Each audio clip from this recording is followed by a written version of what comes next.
Hello दोस्तों, स्वागत है आपका हमारे चैनल चंदन एकेडमी में। आज का हम इस वीडियो में कक्षा 10 गणित का बहुत इंपॉर्टेंट क्वेश्चन बताएंगे दोस्तों। यह क्वेश्चन बोर्ड एग्जाम के लिए बहुत इंपॉर्टेंट है और 5 नंबर में पूछा जाएगा दोस्तों। बहुत आसान क्वेश्चन है और बहुत ही आसान भाषा में बता देंगे। और आप कक्षा 10 बोर्ड एग्जाम की तैयारी फ्री में करना चाहते हैं तो इस वीडियो के अंत में आपको व्हाट्सएप नंबर मिल जाएगा। उस व्हाट्सएप नंबर पे एसएमएस जरूर करें। हम बताएंगे दोस्तों प्रश्नावली 3.2 का जो क्वेश्चन नंबर 6 है दोस्तों, उसको बहुत ही आसान भाषा में बताएंगे। एकदम बेसिक से एक एक टॉपिक को आपको अच्छे से समझा देंगे। देखिए दोस्तों, क्वेश्चन नंबर 6 प्रश्न क्या पूछा है। प्रश्न लिखा है दोस्तों, एक रेखीय समीकरण है 2x प्लस 3y माइनस 8 बराबर 0 दी गई है। दो चरों में एक ऐसी और रेखीय समीकरण लिखिए ताकि प्राप्त युग्म का ज्यामितीय निरूप जैसे प्रतिच्छेद करती रेखाएं यहाँ पे लिख दिए हैं। फिर दूसरा है समांतर रेखाएं। फिर तीसरा क्या है दोस्तों, संपाती रेखाएं। इन सबको हम क्या किए हैं, लिख दिए हैं। देखिए यह क्या कर रहा है, पहले क्वेश्चन को समझिए। क्वेश्चन में क्या दिया है, एक समीकरण दे दिया है। उसके बाद क्या पूछा है, एक और समीकरण बनाना है। तीनों के लिए एक एक समीकरण हमें निकालना है। तो पहला के लिए हम समीकरण निकालेंगे, उसको ध्यान से समझिएगा दोस्तों। अगर आप एक क्वेश्चन तो अगर आपको 10% भी समझ में आएगा तो समझ लीजिए आपको पूरा समझ में आ गया। अब देखिए दोस्तों, हम यहाँ पे क्या करते हैं, A1 B1 C1 के रूप में मानते हैं।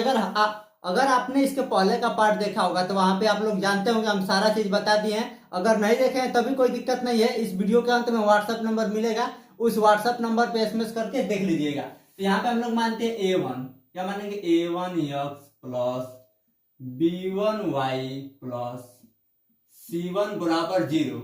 यह क्या आ गया दोस्तों, यह क्या है दोस्तों, व्यापक समीकरण मानते हैं। उसके बाद क्या करेंगे, एक और समीकरण आपको अपने मन से लिखना है। उसमें क्या है दोस्तों, प्रतिच्छेद करती रेखाएं। अब देखिए दोस्तों, यहाँ पे प्रतिच्छेद करती रेखाएं में यह कंडीशन होना चाहिए, यानी यह दोनों आपस में क्या है, बराबर नहीं होना चाहिए। यानी जो इसके नीचे दूसरा समीकरण होगा उसमें जो यह 2 3 है वो बराबर नहीं होना चाहिए, केवल 2 3। क्योंकि देखिए प्रतिच्छेद में केवल ए और बी का जिक्र किया गया है, ए और बी का। इसमें सी नहीं ना है आगे, तो सी से हमें कोई मतलब नहीं है। यानी ए और बी को चेंज कर देंगे। तो ए और बी की जगह पर हम कुछ भी लिख सकते हैं, यानी एक बढ़ाकर आप लिख दीजिए। यहाँ पे 2x है तो 3x लिख दीजिए, प्लस 3y है तो 4y लिख दीजिए। बस इतना चेंज कर दीजिए, बाकी यही लिख दीजिए, माइनस 8 बराबर 0।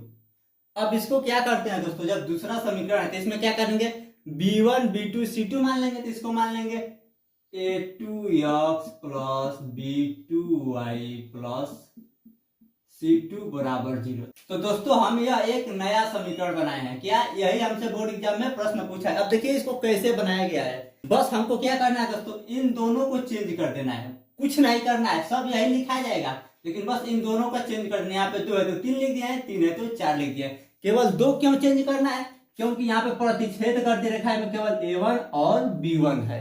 उसके बाद देखिए दोस्तों दूसरा क्वेश्चन क्या कर रहा है, समांतर रेखाएं। देखिए समांतर कहाँ पे है, यह जब तीनों बराबर रहेगा। देखिए तीनों बराबर है ना दोस्तों, तो जब तीनों बराबर रहेगा तो समांतर रेखाएं। यानी जब दूसरा समीकरण लिखेंगे उसमें सब बराबर लिख देंगे, यानी यही लिख देंगे। यह हो गया पहला समीकरण। और दूसरा समीकरण में क्या है, सब बराबर है तो यही लिख देंगे। क्या लिख देंगे, 2x प्लस 3y माइनस 8 बराबर 0। यह क्या होगा दोस्तों, क्योंकि यह समांतर है, यानी तीनों बराबर रहेगा। यह भी बराबर, यह भी बराबर और यह भी बराबर।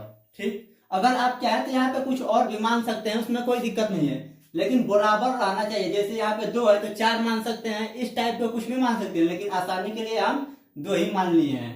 अब देखिए दोस्तों तीसरा क्या कर रहा है, संपाती रेखाएं। संपाती में क्या है दोस्तों, ए और बी वाला बराबर है, यानी यह ए और यह बी वाला है, तो यह दोनों क्या रहेगा, बराबर रहेगा। लेकिन सी वाला नॉट इक्वल टू, इसका मतलब बराबर नहीं है, यानी सी वाला क्या रहेगा, बराबर नहीं रहेगा। तो यहाँ पे हम एक समीकरण लिखेंगे जिसमें यह दोनों बराबर रहेगा या बराबर नहीं रहेगा। तो यहाँ पे हम लोग लिख देंगे 2x प्लस 3y। यह तो दोनों आपस में बराबर रहेगा, लेकिन यहाँ पे क्या रहेगा, बराबर नहीं रहेगा। तो उस समीकरण में हम लोग क्या लिख देंगे, 9 लिख देंगे। कुछ भी लिख सकते हैं तो 9 लिख देंगे, बराबर 0। तो यह हो जाएगा समीकरण नंबर 2। और यह हमें दूसरा समीकरण, नया समीकरण बना दिए। और यह तीनों क्वेश्चन हल हो गया दोस्तों। अगर आप कक्षा 10 बोर्ड एग्जाम की तैयारी फ्री में करना चाहते हैं तो हमारे व्हाट्सएप नंबर पर जरूर संपर्क करें।